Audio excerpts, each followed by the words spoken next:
Bharatiya Janata party દ્વારા આગામી તાલુકા અને જિલ્લા પંચાયતની ચૂંટણીઓના સંદર્ભમાં એક મહત્વપૂર્ણ જાહેર સભા અને કાર્યકર સંમેલનનું વાવ-થરાદ જિલ્લાના ભાભર ખાતે આયોજન કરવામાં આવ્યું હતું। આ સભામાં રાજ્યકક્ષાના મંત્રી અને કાર્યક્રમના નિમંત્રક સ્વરૂપજી ઠાકોરની વિશેષ ઉપસ્થિતિમાં ચૂંટણીલક્ષી માર્ગદર્શન આપવામાં આવ્યું હતું। આ જાહેર સભામાં ભાભર પંથકના ગ્રામીણ અને શહેરી વિસ્તારોમાંથી મોટી સંખ્યામાં કાર્યકરો અને નાગરિકો ઉમટી પડ્યા હતા। વિસ્તારના અનેક લોકો ભાજપમાં જોડાયા હતા। આ સભાના સફળ આયોજનથી સ્થાનિક રાજકારણમાં ગરમાવો આવ્યો છે અને ભાજપના કાર્યકરોમાં નવો જોમ જોવા મળ્યો હતો।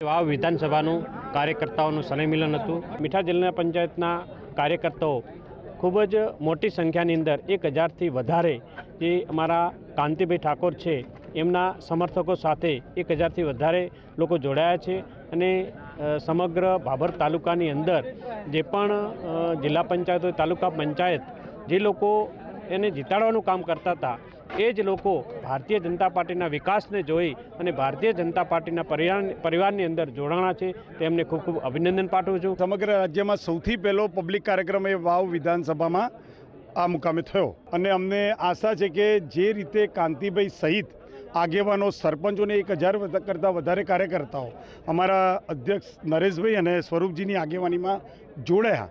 આવનારા દિવસોમાં વાવ-થરાદ જિલ્લાને નવો જિલ્લો બનાવી અને વિકાસની વણઝાર આવતા 5 વર્ષમાં આપવાની જે નેમ શ્રીમાન નરેન્દ્રભાઈ મોદીજીએ અને ભૂપેન્દ્રભાઈ પટેલજીએ ઉઠાવી છે એમાં સહભાગી થવા માટે સહયોગી થવા માટે સૌ જોડાયા છે। જોડાનારા સૌ લોકોનું સ્વાગત છે। ભાભર શહેરમાં જે મોટી સભા યોજાઈ હતી એની અંદર કોંગ્રેસનો છેડો ફાડી અને પીઢ આગેવાનો જે હતા એ બધા જ ખૂબ જ બહોળી સંખ્યામાં ભારતીય જનતા પાર્ટીમાં જોડાયા હતા। ભારતીય જનતા પાર્ટીની વિચારધારાથી પ્રેરાઈને અને વિકાસના આરે આ જે હરણફાળ આપણો વિસ્તાર ભરી રહ્યો છે કે વાવ-થરાદ જિલ્લા માટે એ આ એક સુવર્ણ યુગ છે। એ ટાઈપનો આપણા માટે ભારતીય જનતા પાર્ટીની કેન્દ્રીય સરકાર હોય કે રાજ્ય સરકાર હોય આપણા માટે ખૂબ જ વિકાસના કામો કરાવી રહી છે। એનાથી પ્રેરાઈ અને લોકો જોડાયા હતા।